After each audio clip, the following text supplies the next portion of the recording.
Hello my dear friends, welcome back to my new lecture. जिसमें आज के lecture में हम डिस्कस करेंगे आयनिक रेडियस के बारे में।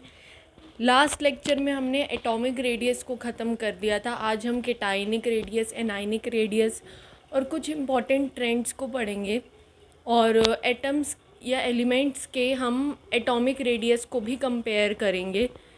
तो today's lecture is going to be very interesting. तो सबसे पहली हेडिंग बनती है आयनिक रेडियस की।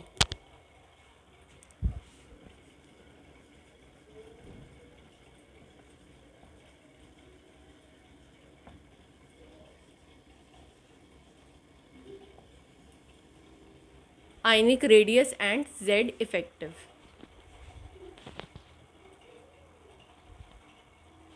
Yes, ionic radius and Z effective में हमें सबसे पहली एक चीज़ याद रखनी होती है और वो हम समझ भी सकते हैं कि जेड इफेक्टिव जो होता है it is directly proportional to positive charge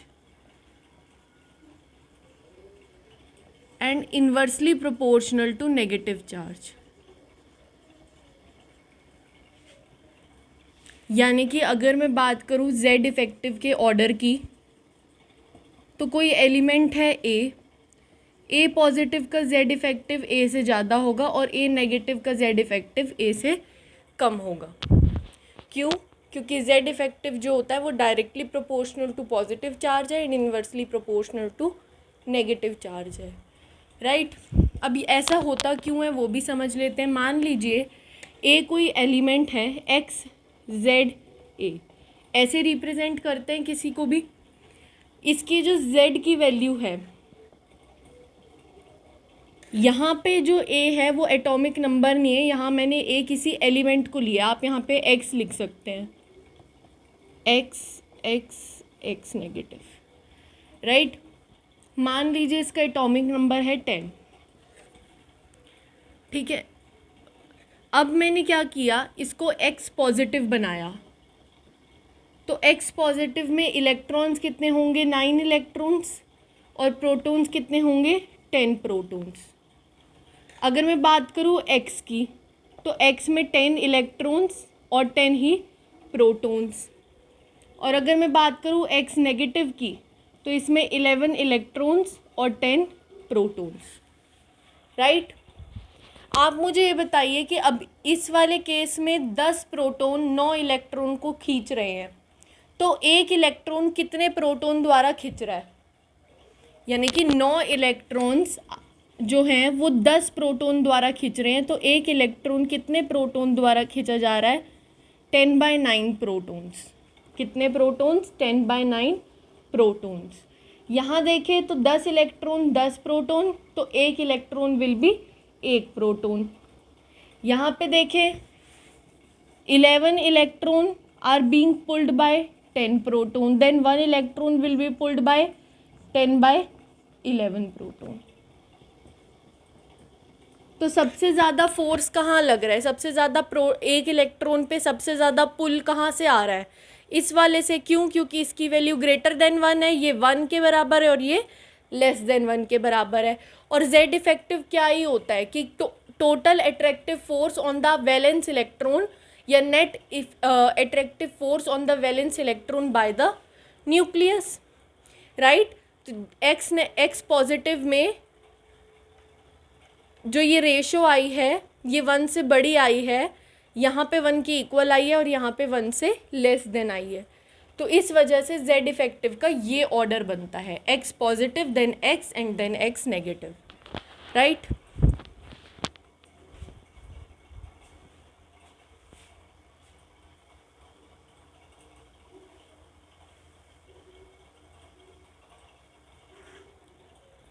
अब हमने पिछले ही लेक्चर में पढ़ा था कि जो रेडियस होता है it is inversely proportional to Z effective and directly proportional to N value. ये हमने पढ़ा था। तो जेड इफेक्टिव के अगर इन्वर्सली प्रोपोर्शनल हुआ तो रेडियस किसके डायरेक्टली प्रोपोर्शनल हो जाएगा? नेगेटिव चार्ज के। भाई जेड इफेक्टिव नेगेटिव चार्ज के इन्वर्सली प्रोपोर्शनल है और रेडियस जेड इफेक्टिव के भी इन्वर्सली प्रोपोर्शनल है।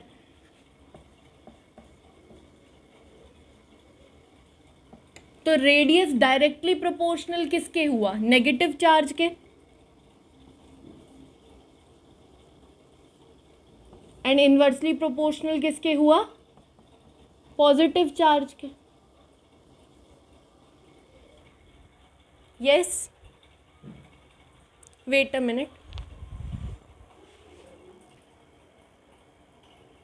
यस, रिज्यूमिंग द लेक्चर, हम थे जेड इफेक्टिव और रेडियस पे। तो रेडियस जो था वो डायरेक्टली प्रोपोर्शनल था नेगेटिव चार्ज के और इन्वर्सली प्रोपोर्शनल था पॉजिटिव चार्ज के। तो अगर मैं रेडियस का ऑर्डर लिखूं तो रेडियस किसका ज़्यादा होगा? एक्स नेगेटिव का एक्स से ज़्यादा होगा और एक्स का एक्स पॉजिटिव से ज़्यादा होगा। यस, क्योंकि जो जेड इफेक्टिव और रेडियस है वो आपस में इन्वर्सली प्रोपोर्शनल होते हैं। तो जो जेड इफेक्टिव का ऑर्डर आया है उससे जस्ट अपोजिट ऑर्डर रेडियस का आएगा।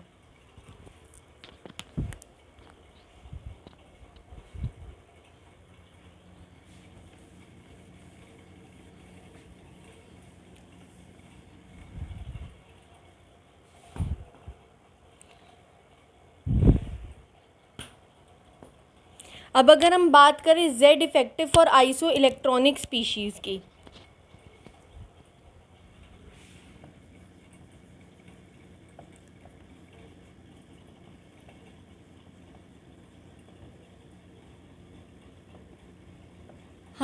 मैंने जस्ट अभी लिखवाया कि Z effective is directly proportional to positive charge and inversely proportional to negative charge. ये चीज़ याद रखनी है, right. H negative, L I positive, Be2 positive and B3 positive, ये सारे क्या है? आइसो इलेक्ट्रॉनिक हैं, सब में दो दो इलेक्ट्रॉन्स हैं, राइट। अब हमें ये देखना है कि किसका जेड इफेक्टिव सबसे ज़्यादा होगा। तो हमें पता है जिस पे पॉजिटिव चार्ज सबसे ज़्यादा होगा उसका जेड इफेक्टिव भी सबसे ज़्यादा होगा और जिस पे नेगेटिव चार्ज होगा उसका जेड इफेक्टिव सबसे कम होगा। यस, उसके बाद जैसे एक और क्वेश्चन देख लेते हैं।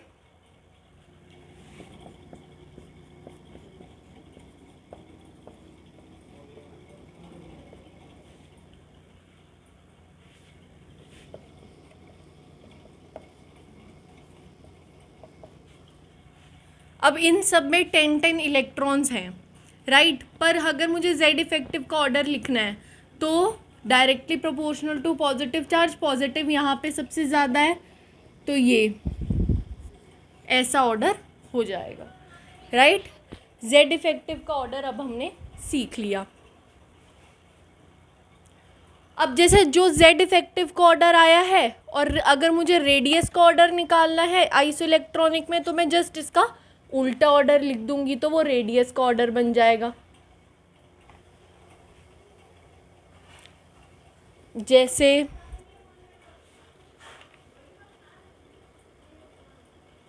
अगर हम देखें केटाइनिक रेडियस का कंपैरिजन,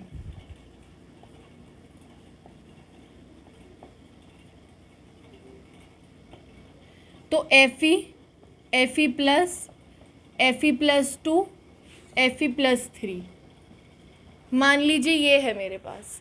मुझे पता है इसमें जेड इफेक्टिव का ऑर्डर क्या आता है, ये Z effective is directly proportional to positive charge. तो रेडियस का ऑर्डर क्या आएगा, ये। यस, यहाँ से एक पॉइंट समझ आता है कि केटाइनिक radius is less than radius of parent atom. Cationic radius is less than radius of parent atom.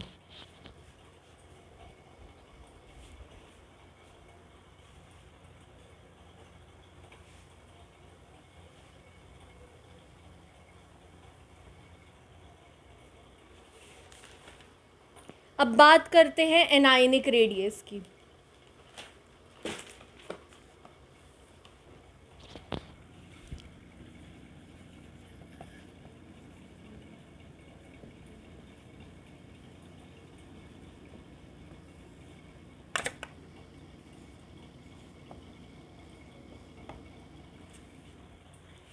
अगर हम देखें इसमें z इफेक्टिव का ऑर्डर, तो हमें पता है z effective is inversely proportional to negative charge, तो z इफेक्टिव का ऑर्डर ये होगा।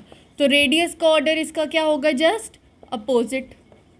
तो इससे हम क्या कंक्लूड कर सकते हैं कि anionic radius is greater than radius of parent atom. Yes, ये आई गेस ये पॉइंट भी क्लियर है।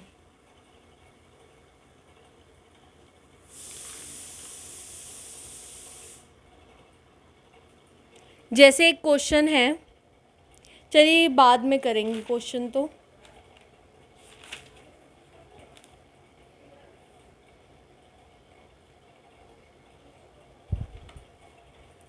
अब हमें एक इम्पॉर्टेंट ऑर्डर याद रखना है।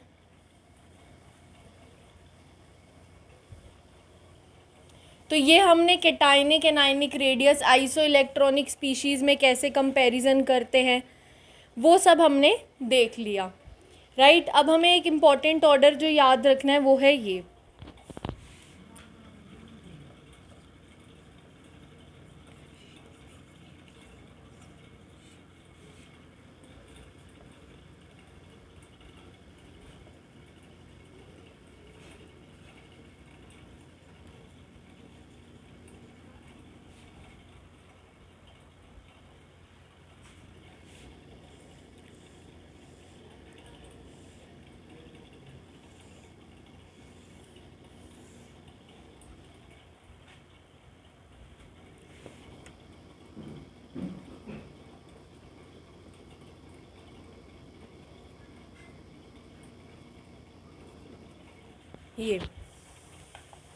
ये चीज़ आपको याद रखनी है। ये हमें पता है ये है ग्रुप 1 और ये है ग्रुप 2।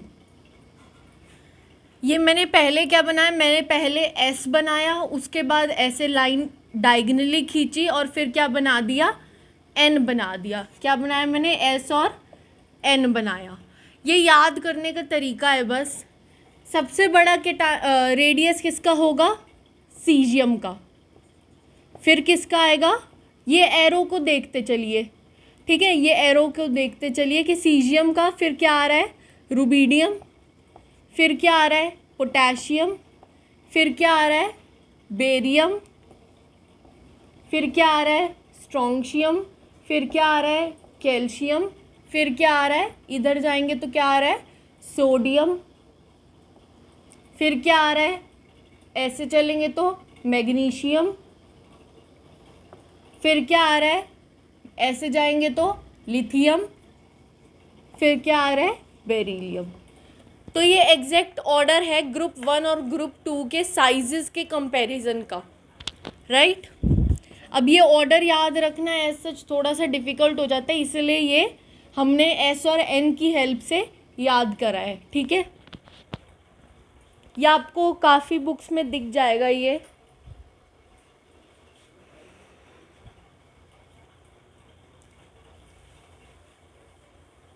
एक चीज़ और याद रखनी है,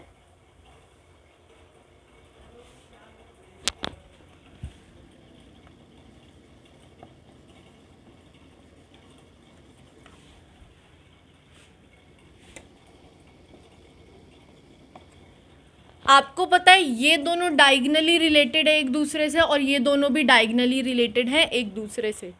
यस, अगर मैं इसके कैटायन के साइज़ को कंपेयर करूं तो इसमें तो इसका साइज़ ज़्यादा होता है, और अगर मैं बेरिलियम +2 और एलुमिनियम +3 में कंपेयर करूं तो इसमें एलुमिनियम का साइज़ ज़्यादा होता है। ये भी एक फैक्ट बेस्ड बात है जो आपको याद रखनी है, ये कई जगह पूछ लिया जाता है, तो मैंने ये भी लिखवा दिया है।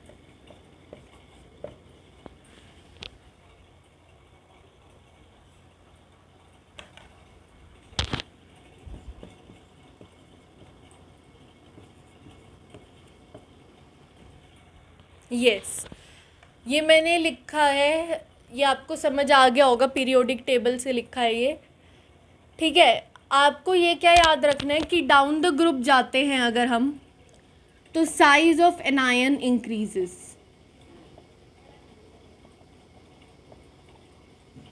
और अगर हम लेफ्ट टू राइट जाते हैं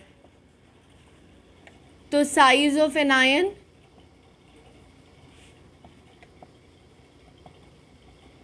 डिक्रीजेस। यस, तो अब आप मुझे खुद थोड़ा सा सोच के बताइए कि स्मॉलेस्ट एनायन कौन सा होगा पीरियोडिक टेबल में। इधर से इधर जा रहे हैं तो साइज ऑफ एनायन डिक्रीज हो रहा है, और ऊपर से नीचे आ रहे हैं तो साइज ऑफ एनायन इंक्रीज हो रहा है। तो अब आप खुद सोचिए और बताइए कि स्मॉलेस्ट एनायन पीरियोडिक टेबल में किस एलिमेंट का होगा। यस, सोच के आंसर आता है हमारा फ्लोरीन। फ्लोरीन क्यों? क्योंकि लेफ़्ट टू राइट जाने पे साइज़ क्या हो रहा है, डिक्रीज़ हो रहा है। तो साइज़ सबसे कम कहाँ होगा, राइट हैंड साइड पे होगा। और अगर मैं ऊपर से नीचे जाऊँ तो साइज़ बढ़ रहा है, पर मुझे तो स्मॉलेस्ट का साइज़ चाहिए, तो स्मॉलेस्ट क्या आ जाएगा हमारे पास, फ्लोरीन आ जाएगा। अगर हम बात करें लार्जेस्ट एनायन की,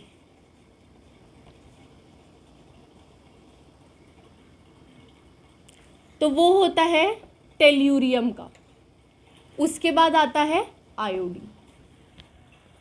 ओके,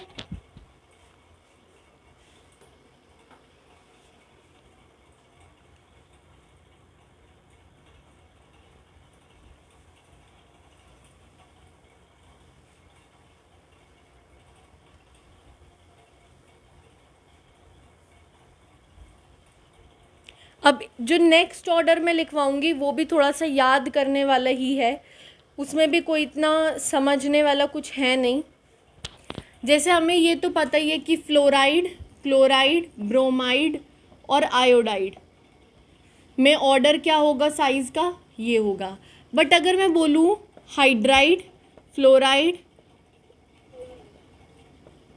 क्लोराइड, ब्रोमाइड, आयोडाइड में ऑर्डर बताओ,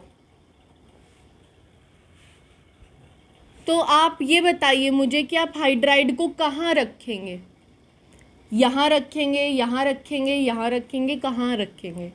तो हाइड्राइड क्या होता है, वैसे तो हाइड्रोजन काफ़ी छोटा माना जाता है, बट जो इसका एनायन होता है वो काफ़ी बड़ा होता है। वो इतना बड़ा होता है कि वो जस्ट आयोडीन के पीछे आता है, और वो इन सबसे बड़ा होता है, इन सबसे बड़ा होता है हाइड्राइड का एनायन। बस ये बताने के लिए क्वेश्चन डाला है कि हाइड्राइड का एनायन देखने में तो छोटा लगता है, बट वो इन सब से बड़ा होता है और सिर्फ आयोडीन से छोटा होता है। अब जैसे अगर मैं बात करूँ, जैसे हमने लार्जेस्ट एनायन और स्मॉलेस्ट एनायन की बात की, वैसे ही लार्जेस्ट कैटायन और स्मॉलेस्ट कैटायन की भी बात आएगी।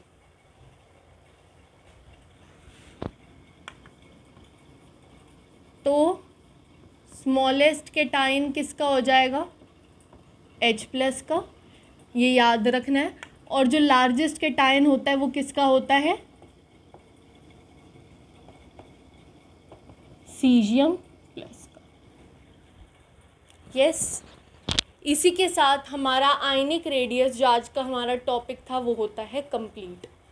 नेक्स्ट लेक्चर में, ये काफ़ी छोटा लेक्चर हो गया, नेक्स्ट लेक्चर में हम शुरू करेंगे आयनाइजेशन एंथैल्पी, और उसको 1 लेक्चर में ही कंप्लीट करेंगे। ओके, उसके बाद हमारा इलेक्ट्रॉन एफिनिटी और इलेक्ट्रॉन गेन एंथैल्पी शुरू होगा। तो ऐसे आगे हम बढ़ते जाएंगे। तो thank you for watching my lecture. तब तक के लिए पढ़ते रहिए। Bye bye.